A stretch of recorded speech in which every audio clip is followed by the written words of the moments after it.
University మంచి భవిష్యత్తు కోసం తెలుగు విద్యార్థులు ఇష్టపడే యూనివర్సిటీ. కాల్ 9059052378 9059052379.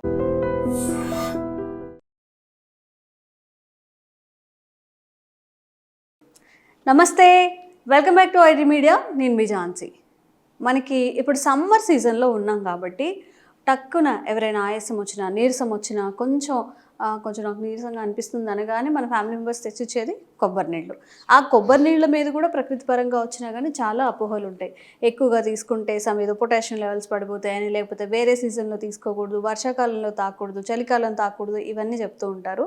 చాలామందికి డౌట్ ఏంటంటే కొబ్బరి తినొచ్చా, తినకూడదా, రెండు కలిపి తినొచ్చా, తినకూడదా? మీ సందేహాలన్నిటికీ ఒక మంచి సొల్యూషన్ అయితే ఈరోజు చెప్పబోతున్నాము. ప్రస్తుతం అంతా ఉన్నారు ఆయుర్వేద వైద్యంలో 35 ఏళ్ల అనుభవం ఉన్న చిట్టుబుట్ల మధుసూదన్ శర్మ గారితో మనం ఉన్నాము. ఈరోజు కొబ్బరి నీళ్ళు వర్సెస్ కొబ్బరి తినచ్చా, తినకూడదా, ఈ విషయాలు తెలుసుకుందాం. నమస్తే సార్. నమస్తే సార్, ఇన్ఫర్మేషన్ ఎక్కువైపోవడం వల్ల కానివ్వండి, లేకపోతే ఒక రాంగ్ కంటెంట్ చెప్పే వాళ్ళ వల్ల కానివ్వండి, అన్నిటికీ డౌట్స్ వస్తూ ఉంటాయి అన్నమాట. జనరల్గా బయటకు వెళ్ళి ఒక ఫాస్ట్ ఫుడ్, ఒక మంచూరియా చేయండి, ఫ్రైడ్ రైస్ చేయండి అని ఈజీగా చేసి తెచ్చుకొని తినేస్తుంటారు. ఏదైనా ఆరోగ్యంగా తినమంటే ఇది ఇలా తినొచ్చా, ఇక్కడ తినొచ్చా, ఈ టైంలో తినొచ్చా, ఎంత తినాలి, ఈ టైంలో ఎంతవరకు స్కిప్ చేయాలని అడుగుతూ ఉంటారు. కొబ్బరి నీళ్ళని వర్షాకాలంలో తాగకూడదా, ఓన్లీ సమ్మర్లో మాత్రమే తాగాల? కొబ్బరి నీళ్ళు ఎక్కువగా తీసుకోవడం వల్ల ఏమైనా బాడీకి హాని జరిగే అవకాశాలు ఉంటాయా? సో ఏ కాలమైనా తాగొచ్చమ్మా, ఇది మాత్రం అపోహే. సో సంవత్సరం అంతా మనకు కొబ్బరి నీళ్ళు దొరుకుతాయి. సమ్మర్, వింటర్, వర్షాకాలం ఎప్పుడైనా తాగొచ్చమ్మా. అపోహమా, చాలా మంది తెలియదు. కొంతమందికి జలుబు చేస్తుందని, కొంతమందికి పడదని చెప్పేసి, కొంతమందికి ఏదో ఒక మోషన్స్ అయిపోతాయని చెప్పేసి రకరకాల అపోహలు ఉన్నాయి. ఈ అపోహలో వాస్తవాలు అయితే లేవమ్మా. సంవత్సరం అంతా కొబ్బరి నీళ్ళు తాగదగినటువంటి దివ్యమైనటువంటి భగవంతుడు ఇచ్చినటువంటి అమృతంతో సమానటువంటి క్షీరం ఇది నీళ్ళమ్మా. సో కానీ కొబ్బరి నీళ్ళు మాత్రము హార్ట్ పేషెంట్స్ కానీ, తర్వాత ఈ కిడ్నీ పేషెంట్స్ కానీ, ఇట్లాంటి వాళ్ళు మాత్రం కొద్ది ప్రమాణం వరకు వైద్యుల సలహా మేరకు వాడుకోవచ్చు, కానీ విపరీతంగా ఎక్కువ మాత్రం వాడుకోకూడదు. హార్ట్ పేషెంట్స్, కిడ్నీ పేషెంట్స్ ఉన్నప్పుడు ఎందుకంటే పొటాషియం ఎక్కువ ఉంటుంది కాబట్టి వాళ్ళు మాత్రం కొంచెం ఏదైనా ఎక్కువ తీసుకోవాలంటే కొద్ది గొప్ప రోజు 100 ml 50 ml 100 ml మితంగా తీసుకుంటే 99% ప్రాబ్లం ఉండదమ్మా. సో ఎక్కువ తీసుకోవాలంటే మాత్రం, రెగ్యులర్గా ఎక్కువ తీసుకోవాలంటే మాత్రం అటువంటి విషయాలు వైద్యుల సలహా తీసుకోవడం మంచిదమ్మా. కొబ్బరి నీళ్ళు తాగడం వల్ల ఓన్లీ వేడి తగ్గుతుంది అనేది మాత్రమే, అదొక్కటే తెలుసు అందరికీ. ఇంకెలాంటి బెనిఫిట్స్ ఉంటాయి సార్ కొబ్బరి నీళ్ళ వల్ల? చాలా మంచి ప్రశ్న. చాలా మంది తెలిసిన విషయం అదేమ్మా. అందుకోసమే ప్రతి ఒక్కరు వేసవికాలం వచ్చిందంటే మైండ్లో మెదులుతుంటుంది అనమాట టెంకాయ కొబ్బరి. సో దారిలో పోయినప్పుడు కూడా అప్పుడే స్పెసిఫిక్గా చూస్తుంటారు కొబ్బరి వైపు, కొబ్బరికాయల వైపు, లేకపోతే పట్టించుకోరు. సో హ్యూమన్ టెండెన్సీ, నేచర్ అది. మిగతా అంతా బిర్యానీ ఫాస్ట్ ఫుడ్స్ మీదనే పోతుంది తప్ప వేసవికాలం అనేసరికి ఎక్కడైనా ఇట్లాంటివి కనిపిస్తే కొంచెం చెరుకు రసం కానీ, కొబ్బరి నీళ్ళు కానీ, పళ్ళ రసాలు జ్యూస్ జరుగుతుంటుందమ్మా. సో యాక్చువల్గా ఏమంటే ఈ కొబ్బరి నీళ్ళు చెప్పాను కదమ్మా, అన్నిటికీ ఏ కాలమైనా వాడుకోవచ్చు. చాలా మంది కూల్ చేస్తుంటారు, అది వాస్తవం. కూల్ కూడా ఎందుకు చేస్తుంటామా, మన బాడీలో వాతావరణ ప్రభావం చేత కానీ, తీసుకున్నటువంటి ఆహార ప్రభావం చేత కానీ, మానసిక ఒత్తిడి ప్రభావం చేత కానీ, ఏ కారణం చేత అయినా దేహంలో ఆమ్లత్వం పెరిగి ఉంటుందమ్మా చాలా మందిలో. యాసిడ్ నేచర్ పెరిగిపోతుంది. సో కొబ్బరి నీళ్ళు తాగడం వల్ల ఏమైందంటే, కొబ్బరి నీళ్ళ క్షారగుణం ఉన్నటువంటి ద్రవ్యం అమ్మా. సో ఎప్పుడైతే ఆమ్లత్వం బాడీలో పెరిగిపోయిందో, ఆమ్లత్వ ప్రభావం చేత చాలా మంది లక్షణాలు కూడా కలుగుతాయి. నిద్ర లేకపోవడము, తల బరువుగా ఉండడము, తల మంటగా ఉండడము, అదేవిధంగా మూత్రం మంటగా ఉండడము, తర్వాత మల విసర్జన సమయంలో మంట ఉండడము, అధికంగా దాహం వేస్తూ ఉండడము, నాలుగు మీద పొక్కులు వస్తుండడము, కాళ్ళు చేతులు మంటలు ఉండడము, ఇవన్నీ వడదెబ్బ వచ్చేటువంటి టెండెన్సీ ఉండడము. ఇవన్నీ ఎందుకంటే దేహంలో, బాడీలో ఆమ్లత్వం ఎక్కువ ఉన్నప్పుడు ఈ లక్షణాలు వస్తుంటాయి. ఆమ్లత్వాన్ని తటస్థీకరించి క్షారత్వాన్ని పెంచేటువంటి గుణం కొబ్బరి నీళ్ళకు ఉందమ్మా. అది సైంటిఫిక్గా మనం చెప్పుకోవచ్చు. pH అంటారు అనమాట. pHని పెంచేటువంటి గుణము ఈ కొబ్బరి నీళ్ళకు ఉంది. సో క్షారగుణ ప్రధానం. సో మన బాడీకి కూడా ఆహార పదార్థాలు కూడా క్షారగుణ ప్రధానమైన ఆహార పదార్థాలు ఎక్కువ తీసుకోవాలమ్మా. కానీ మనం ఏం చేస్తున్నామంటే, మరి అవగాహన లోపంతో ఆమ్లగుణం ఉన్నటువంటి పదార్థాలు ఎక్కువ తీసుకుంటున్నాం కాబట్టి జబ్బులు కూడా ఎక్కువ వస్తున్నాయి. సో అది నాణానికి ఒకవైపు. సో ఈ కొబ్బరి నీళ్ళు తాగడం వల్ల మరొక ప్రయోజనం ఏంటంటే, ఈ గట్ బ్యాక్టీరియా, గుడ్ బ్యాక్టీరియా విపరీతంగా పెరిగిపోతుందమ్మా. మన బాడీలో జీర్ణ వ్యవస్థలో మంచి బ్యాక్టీరియా ఎంత ఎక్కువగా ఉత్పత్తి చెందితే అన్ని రకాలుగా మన ఆరోగ్యము, ఆయుష్ అంత అద్భుతంగా ఉంటుందమ్మా. ఎటువంటి అనారోగ్యాలు రావు, ఆయుష్ కూడా అంత బాగుంటుంది. చిన్న చిన్న జబ్బులు రావు, ఒకవేళ జబ్బులు వచ్చినా త్వరగా తగ్గిపోతాయి. పెద్ద పెద్ద జబ్బులు రావు, జబ్బులు వచ్చినా కానీ మనిషిని ప్రమాదభరితంగా లేకుండా ఉండేట్టు చేసేటువంటి శక్తి కూడా ఈ గట్ బ్యాక్టీరియాకు ఉందమ్మా. సో కాబట్టి అంటే మనకు ఎంత మంచి బ్యాక్టీరియా బాడీలో డెవలప్ అయితే అంత మంచిది.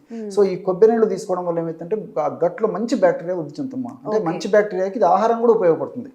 సో మంచి బ్యాక్టీరియా వృద్ధి చెందుతుంది కాబట్టి మరి ఇన్ని రకాలుగా ఆరోగ్యానికి కూడా ఉపయోగకరంగా ఉంటుందమ్మా.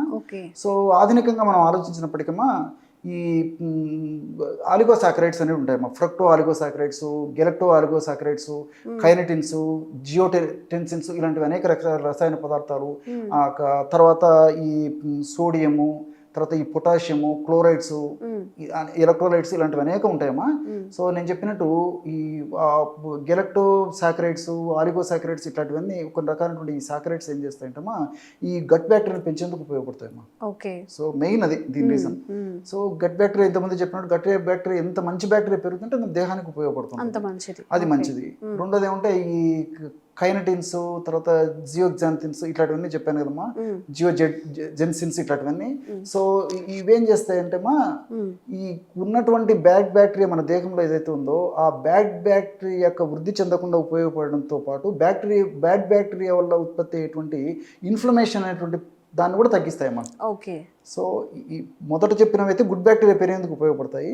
ఇవి పరోక్షంగా గుడ్ బ్యాక్టీరియా పెరిగేందుకు ఉపయోగపడేవి కాకుండా కైనటిన్స్ అనేటువంటి ఈ యొక్క రసాయన పదార్థాలు బ్యాడ్ బ్యాక్టీరియా దేహంలో ఉత్పత్తి చేసి ఆ పేగు భాగంలో, దేహ భాగంలో దానివల్ల కలిగేటువంటి ఇన్ఫ్లమేషన్ ప్రక్రియను కూడా కంట్రోల్ చేసేస్తాం, ఇన్ఫ్లమేషన్ లేకుండా చేసేస్తాయి. అది కూడా మనకు మంచిదే కదమ్మా. అట్లా దానివల్ల ఆ యొక్క ప్రయోజనం కూడా జరుగుతుంది. రెండోది ఏంటంటే ఈ యొక్క పదార్థాలు అనేకమైన రసాయన పదార్థాలు ఉండడం చేత ఈ దేహంలో ఉత్పత్తి అయ్యేటువంటి హానికారకమైన రసాయన పదార్థాలు కొన్ని అనేక రకాల హానికారకమైన రసాయన పదార్థాలు ఉత్పత్తి అవుతుంటాయమ్మా. హానికారకమైన రసాయన పదార్థాల ఉత్పత్తిని నిర్వీర్యం చేసేందుకు కూడా ఈ యొక్క అనేక రకాలైన రసాయన పదార్థాలు ఈ కొబ్బరి నీళ్ళలో ఉన్న రసాయన పదార్థాలు ఉపయోగపడతాయమ్మా. దీనికి తోడు ఎలక్ట్రోలైట్స్ అమ్మా, చెప్పాను కదమ్మా. ఈ ఎలక్ట్రోలైట్స్ గుణం ఏంటంటే ముఖ్యంగా బాడీలో ప్రొడ్యూస్ అయ్యేటువంటి ఈ ఫ్రీ రాడికల్స్ అంటారమ్మా. దీన్ని హానికారకమైన పదార్థాలు అని చెప్పుకోవచ్చు. ఈ ఫ్రీ రాడికల్స్ యొక్క ఉత్పత్తిని తగ్గిస్తాయి. ఆ ఫ్రీ రాడికల్స్ వల్ల బాడీలో ఏర్పడేటువంటి వివిధ రకాల అనారోగ్యాలను తగ్గించేటువంటి శక్తి ఇందులో ఎలక్ట్రోలైట్స్ ఉందన్నమా. సో అందుకే దేవతలకు అమృతం ఎట్టునో మానవ మాత్రులకు భగవంతుడు ప్రసాదించిన అమృతం కొబ్బరి నీళ్ళమ్మా. సో అంత అద్భుతంగా పనిచేస్తాయమ్మా. సంవత్సరం అంతా వాడుకోవచ్చు. చాలా మందికి తెలియకట్లా చెప్తారమ్మా. ఓకే సార్, ఒక అపోహ ఉంది, అపోహను మీరు చెప్తే తెలుసుకోవాలని ఉంది. కొబ్బరి ప్లస్ కొబ్బరి నీళ్ళు ఒకసారి తినకూడదు అని చెప్పి ఇది నిజమేనా? ఇది కూడా అపోహ, అవగాహన లోపం చేత వాళ్ళ మనసులో ఏర్పరచుకున్నట్టు భావాలమ్మా అవన్నీ. సో యాక్చువల్గా ఏంటంటే రెండు కలిపి తీసుకోకూడదు. సో రెండు కలిపి తీసుకోవడం వల్ల నేను ఇంకొక రకంగా అర్థం చేసుకున్నాను. అంటే సపరేట్ తీసుకోవడం మంచిదా, రెండు కలిపి తీసుకోవడం మంచిదా అని అర్థం చేసుకున్నామా. సో రెండు కలిపి అయితే తీసుకోకూడదమ్మా. ఎందుకంటే కొబ్బరి నీళ్లు దాంట్లో ఎలక్ట్రోలైట్స్ ప్రభావం చేత కానీ, చక్కెరల ప్రభావం చేత కానీ, ఇతర కెమికల్స్ ప్రభావం చేత కానీ, పోషక విలువల ప్రభావం చేత కానీ ఇమ్మీడియట్గా శక్తినిచ్చేటువంటి ద్రవ్యం కాబట్టి కొబ్బరి నీళ్ళు తాగినటువంటి వెంటనే బ్లడ్లో కలిసిపోయి ఇమ్మీడియట్ ఎనర్జీ వచ్చేదానికి ఉపయోగపడుతుంది. కానీ కొబ్బరి ఇందులో ఉన్నటువంటి ఫ్యాట్స్ అనుకోనివ్వండి, ఇతర పదార్థాలు అనుకోనివ్వండి, జీర్ణం కావడం టైం పడుతుందమ్మా.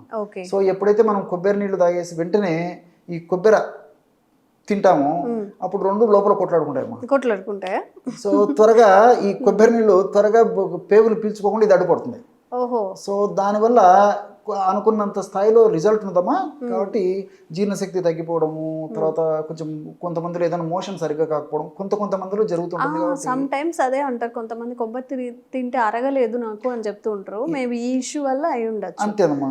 సో ఫైబర్ అవి ఉన్నప్పుడు మరి ఇట్లా తీసుకున్నప్పుడు ఇది ద్రవ పదార్థం అయిపోయింది, అది ఘన పదార్థం అయిపోయింది. అందులో రెండో ఒకటిసారి వాడేసరికి కాబట్టి కొబ్బరి నీళ్ళు తాగిన తర్వాత ఒక 10 నిమిషాలు 15 నిమిషాలు ఆగిన తర్వాత తింటే మంచిదమ్మా. ఆరోగ్యానికి బాగా పోషకాలన్నీ ఉపయోగపడతాయి. ఓకే సార్, నేను హీరోయిన్ నేమ్ చెప్పను కానీ తను డైటీషియన్ చేసిన ఒక రెసిపీ, ఈ కొబ్బరి నీళ్ళు కొబ్బరితో అందరు ఫాలో అయిపోయారు అనమాట. లైక్ ఈ కొబ్బరి ప్లస్ కొబ్బరి పాలు తీసుకొని కొబ్బరి వాటర్ వేసేసి మొత్తం మిక్సీ చేసేసి ఒక చిన్న ఇలాచీ వేసి దాన్ని ఒక డ్రింక్గా తీసుకోవడం అనేది, ఇది కరెక్టేనా? తీసుకోవచ్చా మనం? లిక్విడ్ ఫామ్లో తీసుకోవచ్చమ్మా.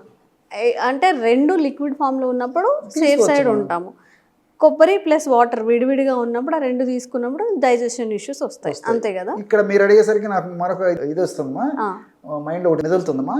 సో ఈ కొబ్బరి నీళ్ళు కొంతమంది ఈ మధ్య కాలంలో ఈ అనిమల్ మిల్క్ కాకుండా న్యాచురల్ మిల్క్ తీసుకోవాలనేటువంటి కాన్సెప్ట్స్ పెరిగిపోతున్నామా. సోయా పాలు అని చెప్పేసి, తర్వాత ఈ కొబ్బరి పాలు తీసుకోవడము, ఇట్లా తర్వాత ఈ కోకోనట్ ఇది గ్రౌండ్ నట్ మిల్క్ తయారు చేసుకొని తీసుకోవడం, ఈ కాన్సెప్ట్స్ అన్ని పెరిగిపోతున్నాయి.